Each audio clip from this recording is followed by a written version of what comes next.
حتما برات پیش اومده که توی جاده یا تابلوی مسافت تا یه شهری رو دیدی و میخوای حساب کنی که چقدر زمان میبره تا به اون شهر برسی.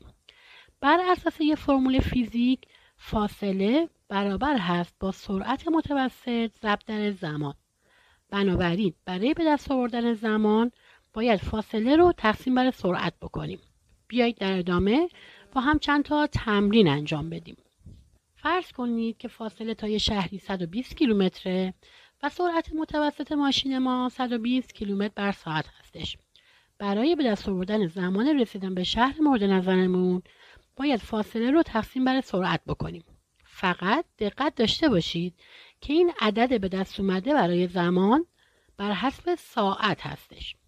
توی این مثال اگه فاصله که 120 کیلومتر هست رو تقسیم بر سرعت متوسط که 120 کیلومتر بر ساعت هست بکنیم، عدد به دست اومده میشه 1. یعنی 1 ساعت زمان مونده تا به شهر مورد نظرمون برسیم. توی مثال بعدی فرض میکنیم که سرعت متوسط ماشین 60 کیلومتر بر ساعت هست. بنابراین اگر فاصله که 120 کیلومتر هست رو تقسیم بر سرعت متوسط که 60 کیلومتر بر ساعت هست بکنیم، عدد به دست اومده میشه 2. یعنی 2 ساعت زمان مونده تا به شهر مورد نظرمون برسیم. حالا بیایید مثال بعدی رو با یه فاصله دیگه انجام بدیم. فرض کنید فاصله تا شهر مورد نظرمون 60 کیلومتره و سرعت متوسط ماشین ما هم 120 کیلومتر بر ساعت هست.